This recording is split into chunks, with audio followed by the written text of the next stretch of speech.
Pensa só nessa frase do Sêneca, ela tem mais de 2000 anos, mas parece que foi escrita para hoje, não é mesmo? Ela bate de frente com aquela sensação que, nossa, acho que quase todo mundo tem, né? Aquela de que os dias, as semanas, os anos estão passando rápido demais.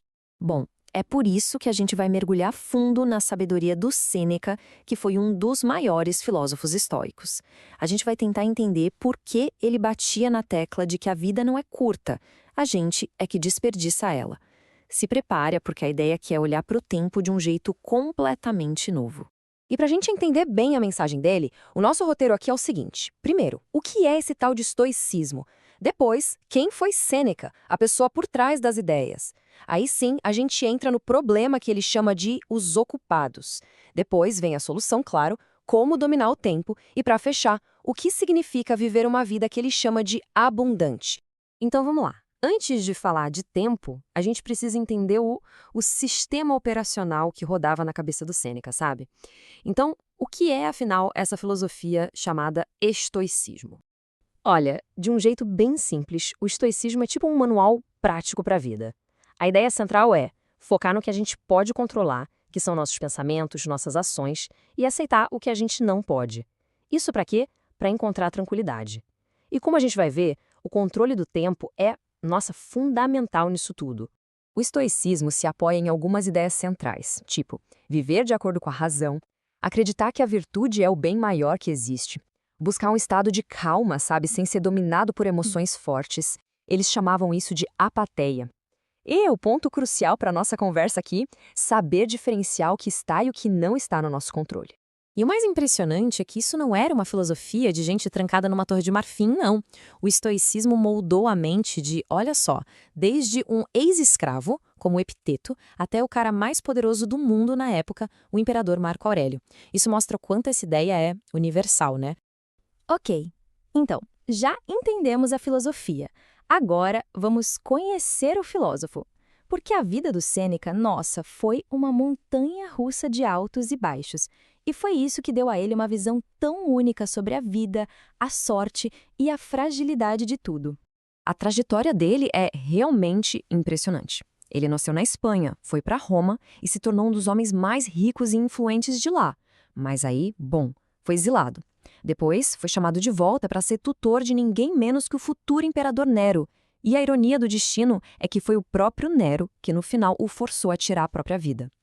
Toda essa experiência com poder, com riqueza, com perda, moldou completamente a visão dele sobre o que realmente importa, sabe? É com toda essa bagagem de vida, então, que Sêneca faz um diagnóstico.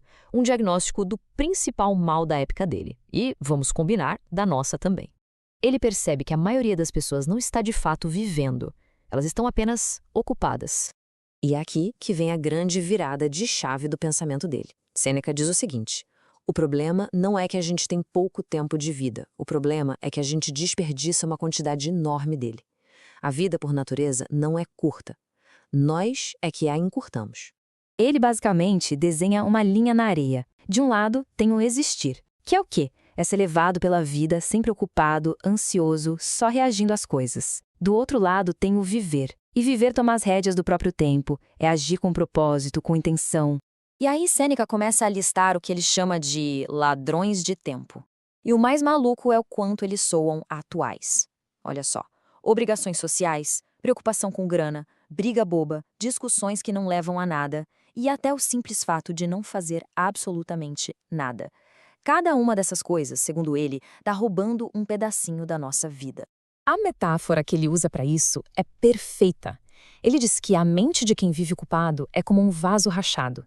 Não adianta encher de tempo porque o tempo simplesmente escorre pelas rachaduras, as rachaduras da nossa falta de atenção. Ok, então se o problema é o desperdício, qual é a solução? Bom, para Sêneca, a resposta começa a entender como o tempo funciona de verdade. E ele divide o tempo em 3 partes. Primeiro, o passado.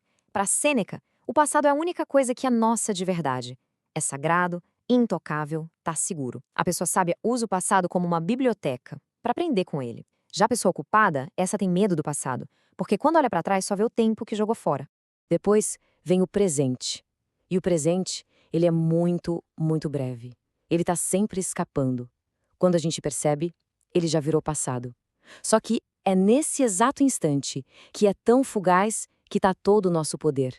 É o único momento em que a gente pode de fato agir.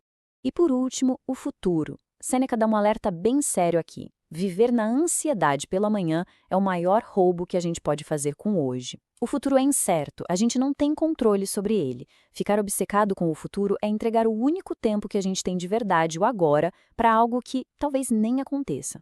Então, a grande diferença está aí, em como cada um se relaciona com essas três partes do tempo. Quem é sábio aprende com o passado, age no presente e se prepara para o futuro. Já a pessoa ocupada se arrepende do passado, ignora o presente e vive com medo do futuro. No fim das contas, a solução de Sêneca pode ser resumida em duas palavras bem diretas: viva já. Não é amanhã, não é na semana que vem. A vida está acontecendo agora, neste exato momento. Certo. Mas como é na prática uma vida em que o tempo é bem investido? Sêneca dá um nome para isso: vida abundante. E é sobre ela que a gente vai falar para fechar. Para começar, Sêneca nos desafia a largar a nossa reclamação preferida. Ele afirma com todas as letras: a ideia de que a vida é curta está simplesmente errada. E a culpa não é da natureza, não é do destino. Ele joga a responsabilidade de volta no nosso colo. Nós é que a tornamos curta. A vida parece breve não pelo tempo que ela dura, mas pelo jeito que a gente usa esse tempo. E com isso a gente chega no coração da mensagem dele. Qualidade é mais importante que quantidade. Uma vida bem investida, em que cada momento é vivido com propósito, essa vida se expande, ela se torna abundante. Não importa quantos anos a gente tenha no calendário. Sêneca termina com uma pergunta que, nossa, ecoa até hoje. Ele pergunta: quando o seu último dia chegar, haverá hesitação? A pessoa sábia, que viveu de verdade, encara o fim com tranquilidade. A pergunta que fica para cada um de nós é essa: a vida que estamos construindo agora é uma vida da qual não teremos que nos arrepender quando o nosso tempo acabar?